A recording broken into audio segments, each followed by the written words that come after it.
Academica Media.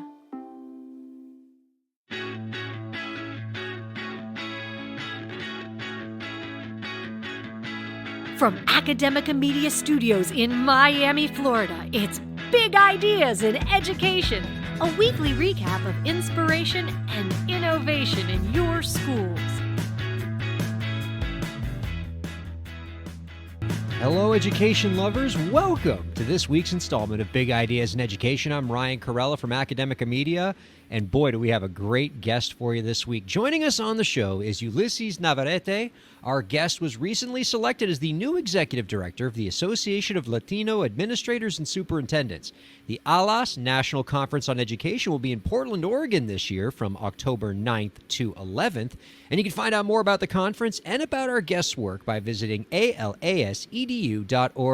Ulysses, thank you so much for joining us this week. Oh, thank you, Ryan. It's a pleasure to be here. Thank you so much. I assure you the pleasure is mutual. I have had the privilege of speaking with folks from ALAS in the past on this program. It's always been a really terrific discussion. Obviously, big fan of the advocacy work you do on behalf of students and education professionals. For the uninitiated, can you tell us a little bit about the work that ALAS does? Yeah, so ALAS has roots actually that date back nearly 50 years. It's a national organization. However, we're coming up on our 21st year anniversary. So we have about 4,000 members and about 17 different affiliates across 25 states, including the territory of Puerto Rico. So we focus on leadership development through our National Principals Leadership Academy. That's actually spearheaded by Monica Mesa, based out of Arizona. Our Superintendent Leadership Academy, that's spearheaded by Dr. Hector Montenegro and Dr. Patricia Garcia on the East Coast and on the West Coast. And then we provide a variety of different learning opportunities, through our SLA program, through our networking and our community builders, and even things that we do on the Hill, so advocacy on the March on the Hill that we just did this last March that we continue to plan on providing for next year coming up. Now, Yuli, I was pretty intrigued by your background and your decision to head up this organization. You bring a lot of private sector experience to this role, which is something that I would say it may be outside of the norm for organizations like this, but I can definitely see the value in someone like you being able to enrich the advocacy work of your organization. Can you tell us a little bit about yourself and what interested you in taking on this role? Yeah, so I think I've got to kind of go back to the beginning if that's going to be the case then. So, I'm the youngest son of Ignacio and Leonor Navarrete, and they immigrated here from Jalisco, Mexico. And I tell everyone that I come from agave farmers and shoe salesmen, is really what it is. My dad's side of the family, they ended up working the agave fields out in Jalisco, and my mom's side of the family, she didn't. They actually had a shoe store that they had. My dad dropped out of school after fifth grade to help the family finances, and my mom, she was fortunate enough to go ahead and finish secundaria, which is basically like secondary and obviously some college work. They both actually worked really hard and instilled some really solid work ethic and, just really, really a love and an affinity for education and furthering ourselves. We were born here in this country, and my mom always used to tell us that, hey, we can aspire to be anything, even president of the United States if we wanted to, but education was key. And so that's been really good for us. They worked at Campbell's Soup. I realized pretty young that I didn't want to be a laborer like them. Between the two of them, they did over 60 years at the cannery. And so I tapped into my inner shoe salesperson and, went on and started doing some selling through like basically our fundraisers and did the candy sales and everything. And I realized early on that I had a knack for this. And so I upped the ante. I asked my mom for some help because I kind of ran out of territory out there. And so I remember her asking me, well, what kind of help do you need? And I said, well, I need a bigger territory is really what I need to do. And she said, okay, well, how many boxes do you think you can sell? And I said, all of them, kind of arrogantly and confidently. And so my mom, believing in me, she actually took our mortgage for that month. And she said, okay, we're going to prepay for all of these boxes. And your job is to go out and sell them now. And so with that pressure, I went door to door, sold everything I possibly could. I remember the last day of the sale, I had 6 boxes left and I was panicking because if I didn't sell those boxes, I didn't think we were going to have a place to stay. We weren't going to be able to pay for the house. Oh my God. And I remember asking my mom, just make one more stop, please, one more stop. And she said, okay. And I pointed over at the Caballo Blanco, which is the white horse. And it was a bar, actually, believe it or not. And this is back in the days when they still let kids go in the bars and probably look for their dads or what have you and stuff and bring them home. But I walked in there and offered each one of the gentlemen some chocolate. And each one of them turned me down until I got to the last person.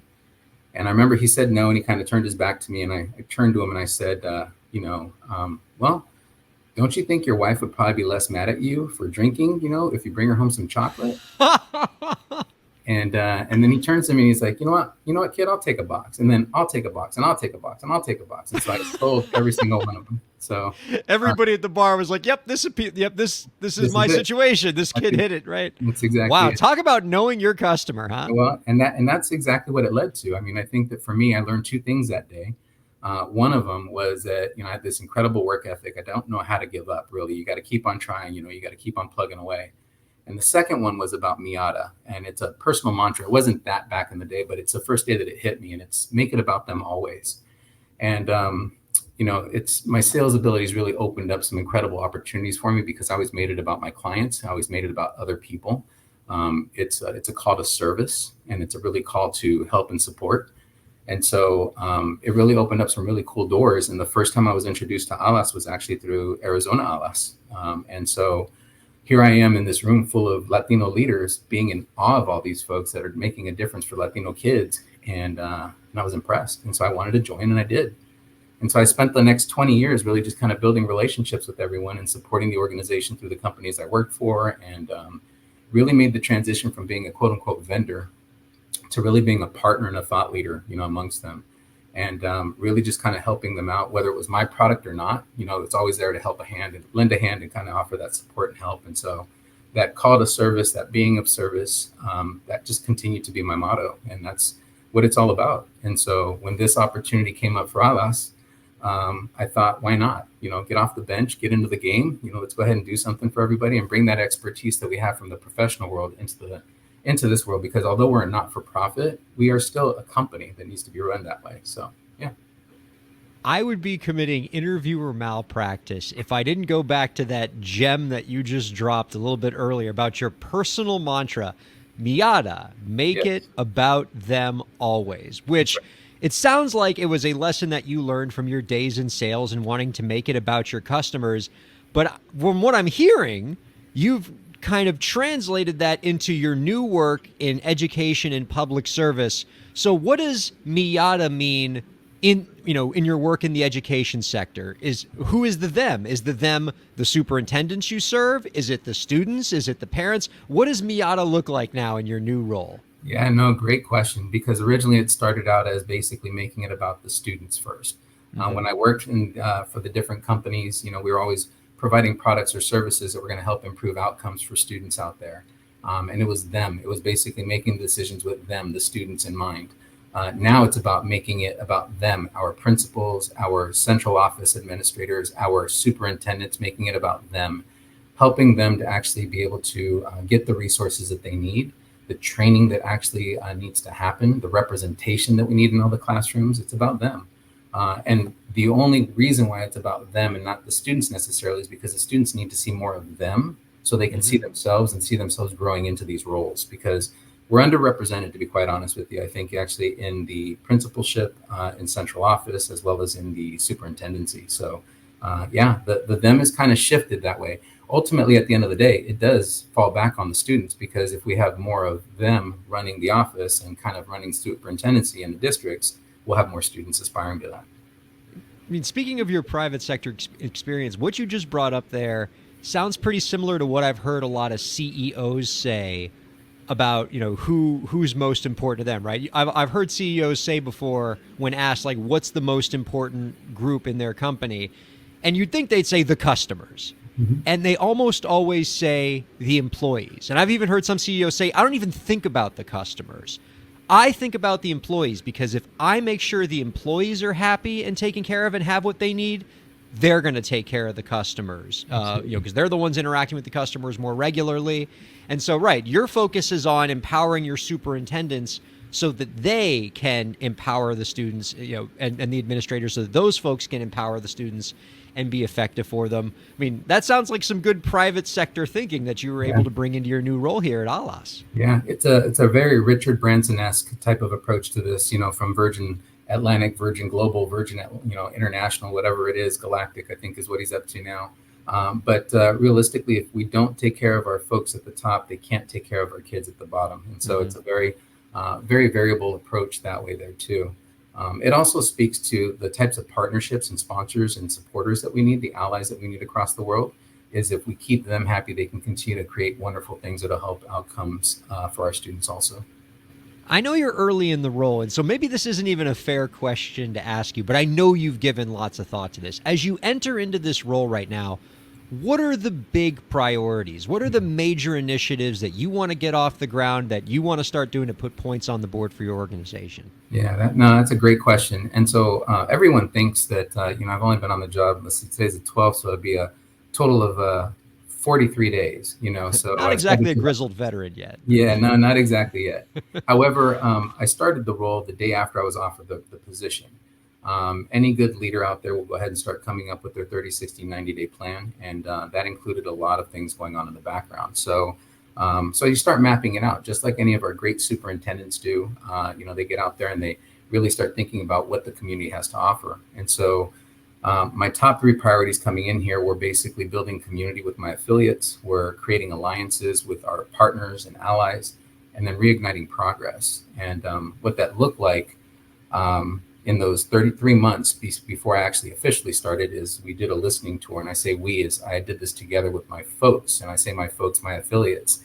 So we spent 40 hours and took conversations across the various state affiliates and wanted to figure out what exactly they needed to learn more about what their priorities were, so to make sure that we're in alignment as an organization with these state affiliates out there. And I wanted to make sure that we're acting as one large community, but also while respecting each one of the affiliates' needs for individualism there. And then next, I really wanted to go ahead and create those strong alliances, not only with our state leaders, but also with our sponsors and our allies as well. And our sponsors are our lifeblood, right? They actually provide more than just basically financial support to us. They're our partners in the work. They really are the experts that provide us with the tools and the training and the systems and the processes that we need to do to improve student outcomes out there. A matter of fact, actually, just this weekend, I had a conclave. So talking about doing the work and getting my hands dirty right away, I brought in 14 of our state affiliate leaders that were actually able to go ahead and make this trip, and then 7 of our larger partners. And we just did a 2-day retreat here in Washington, D.C., and it was an amazing 2 days of learning and connecting familia and sharing and everything out there, and just kind of really bringing everyone together, aligning everyone to the mission and the vision of what we can stand for. And I think it was just absolutely just a phenomenal, I say that because I'm the one that did the sessions, right? But the groups and the attendees actually really, really got a lot out of it. And I think that things like that hadn't been done in the past. And lastly, focusing on that progress and really ensuring that we don't lose anything that my predecessors have actually ever done. They basically blazed the trail to get us to where we need to be. And it's our job now to pick up the baton and go with it to the next level. So just again, in those short days that I've actually been physically on the job or physically here in DC, I've been able to meet with, Sarah Abernathy from the Committee of Education Foundation funding, talking to her about what funding looks like on the Hill and kind of like how we can get involved to increase more, advocate for more of it. I've also already been able to meet with Secretary Cardona's team to talk about how Ulysse can go ahead and get plugged in and how we can actually participate in all of that. So it's been a very, very busy whirlwind of 90 days. And so we're really just kind of planning for the next one and getting ready for our summit that will be coming up in October. Again, more learning opportunities to be able to go ahead and do that out there too. So it has been a whirlwind. We've done a lot, and there's still a lot of work to do. So for sure. There's a great leadership lesson to be learned in what you just said there. Whether you're taking on a big role like being the new executive director of Ulysse, or you're becoming a school principal or a school superintendent, or just any major leadership role that's going to have a lot of moving parts, I think the initial impulse of most people coming into that role is to do.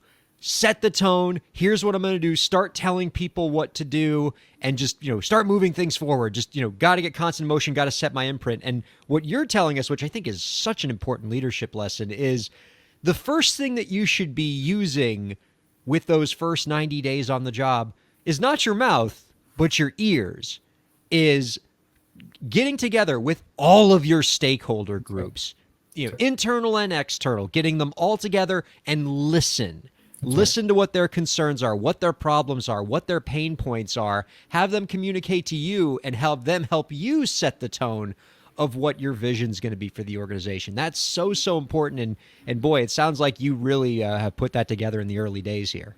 Yeah, no, and it's important that we use our ears and our mouths commensurately, right? You've got 2 ears, so you should listen twice as much, and then only speak once that way there. So, but it's been very eye-opening, and folks just really want to feel heard. They want to feel appreciated, and I think that's what's kind of helped me be successful in sales, and that's what will actually transition to this leadership role, is the ability to learn and connect folks to what they need. Because if you're not listening out there, we can make all the assumptions in the world that they need certain things. But the truth of the matter is they just, they might even just be venting some frustrations out there of supports that they actually want, or how they want to help, grow us completely to another level. So what I'm finding is that I'm not alone in the work, which is great. And it's now just about unifying that voice, because one unified voice is a lot stronger than 50 individual ones out there. And so that's really the mission that I think coming together will actually be for us in the future. Our guest has been Ulysses Navarrete. He is the new executive director of the Association of Latino Administrators and Superintendents. The ALAS National Conference on Education will be in Portland, Oregon this year from October 9th to 11th. And I encourage you to find out more about the conference and about our guest's work by visiting alasedu.org. This has been a real treat, Ulysse. Thank you so much for taking the time this week. We got one more question for you before we let you go. If with the snap of your fingers, you could make any change to the education system, what change would it be? Just one, huh? I know. It's not a fair question. It's tough. I think realistically, if I could change anything, and this would probably span, regardless of age, all of K through 12, I think having more playtime versus test time in the classroom out there. The research has actually shown that kids who have more time to play, more time to interact, they build essential skills that they need for the future. They build those collaboration skills, the planning skills, organizational skills, even regulating their emotions, dealing with conflict and everything out that way. Playtime's been really known to improve, language skills and math skills and everything else that way.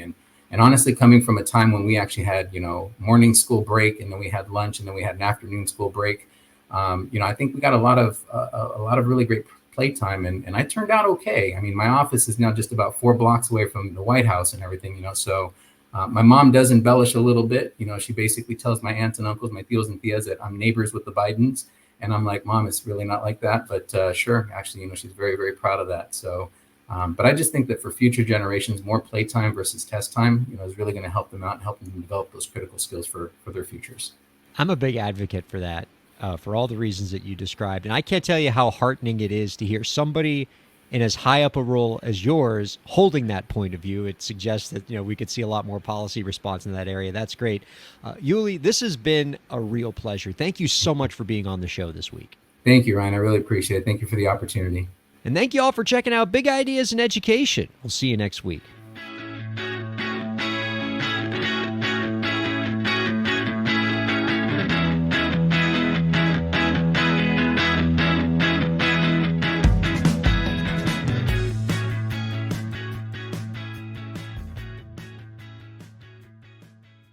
The views expressed on the preceding program have been those of the hosts and guests and do not necessarily reflect the views of Academica, its clients, staff, affiliates, or advertisers.